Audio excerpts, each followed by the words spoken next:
Sa Pilipinas, ang mga paniniwala ay nagbibigay kahulugan sa ating kultura at pagkakakilanlan bilang mga Pilipino. Ipinamamahagi mula henerasyon patungo pa sa ibang mga henerasyon. At ang mga ito ay nagdudulot ng kasaganahan sa ating buhay.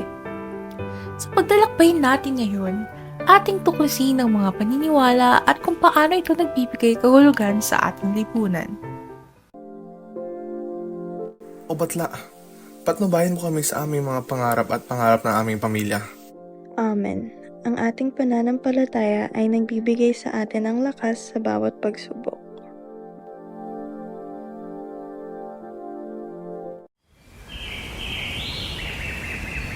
Ito ay alay para kay Maria Makiling, ang diwata ng bundok na ito.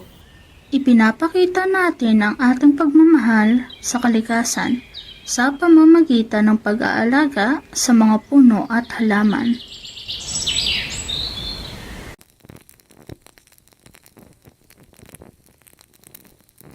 Ipinapaabot namin ang aming pasasalamat sa mga anito sa pamamagitan ng aming mga alay. Ang mga anito ay mga bahagi ng ating kultura na nagpapakita ng ating paggalang sa mga sinaunang deities. Sa mga puno at ilog, naroroon ang mga espiritu ng mga ninuno natin. Hindi natin dapat sila kalimutan at laging irespeto ang kalikasan. Ito ay alay para sa mga diwata ng karagatan upang magkaroon ng magandang huli. Naway patuloy ninyong biyayaan ang aming mga lambat at protektahan ng yamang dagat na siya'y pinagkukunan ng aming ikabubuhay.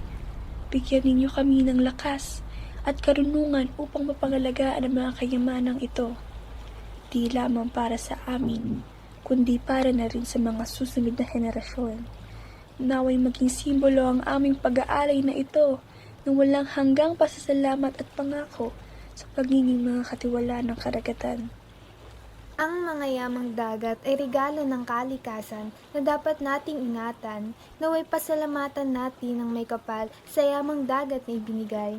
Ating ipangakong ito'y pangangalagaan at iingatan dahil ang mga ito'y biyayang nagbibigay sa atin ng kabuhayan, pagkain at kaginhawaan. Sa pamamagitan nito, ating naipapadama sa may kapal ang lubos puso na pagpapasalamat sa pagmamahal at biyayang kanyang ipinapadama.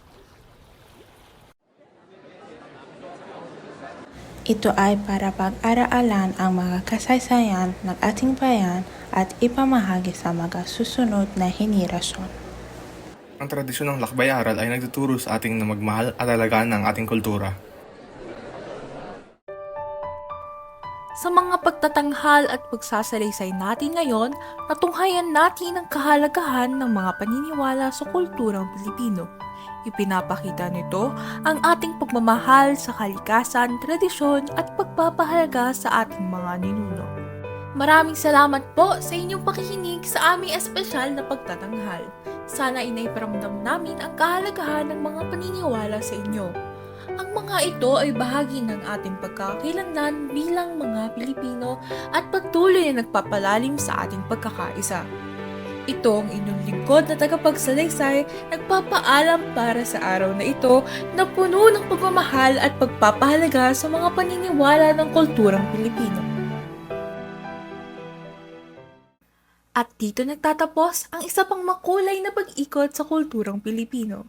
Ang ating mga paniniwala ay patuloy na nagpapalalim sa ating pagkakakilanlan bilang mga Pilipino. Huwag nating kalimutan ang halaga ng pagpapahalaga sa mga paniniwala ng ating mga ninuno.